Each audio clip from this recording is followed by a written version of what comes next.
So sabi nga ni Direktor siya manong gabot nandito ka, malayo ang pinanggalingan mo, pagkakataon niya. So bilang po isang pananampalataya, napanguna po ng masipag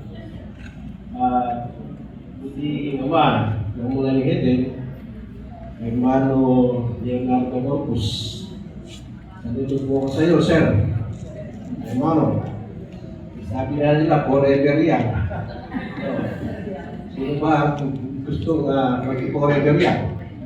Diba? Tayo po lahat, kailangan gusto natin maging forever yan, iwasan natin si Mamo, no?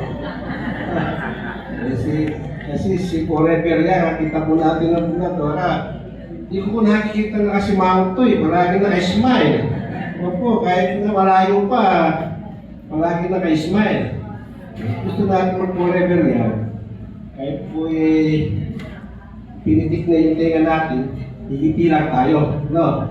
Huwag natin ayahan na magalit o magsawit, no?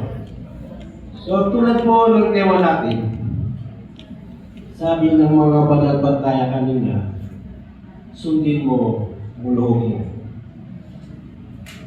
Ako po ay sinusunod ko yung loob ko na ayon sa kalooban ng Diyos. No?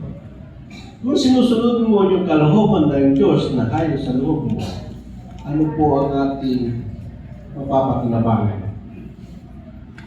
Tulad po, ginagawa natin ang isang pagtitiis. Sabi nga nila, pag-ibig, yan ay kaloob ng Diyos. Kung yan ay kaloob ng Diyos, ginagawa natin, ano po ang ating magiging price? Diba, sabi na, ang pangako nila, gawin mo lang lahat ng aking mga ginagawa, ikaw ay aking ilulukulok sa tabi ng ating lukulukan. Sino pong gusto malulok sa tabi po ng ating Ama? Diba, tayo lahat? Kaya, mag-umpisa na po ngayon, gawin na po natin yung kaloob ng Diyos. Yan lamang po, uli, maraming salamat mula po sa Distrito 4 ng Isabela.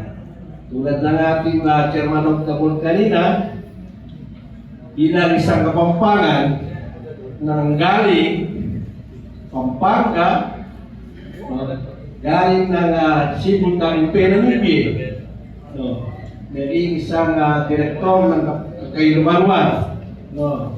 Kaya, pag ginagawa mo na, sabi ko nga, pag ginagawa mo yung kalooban ng Diyos, na kahit na hayaw mo, umisan, sa mga responsibilidad, wala kang magagawa.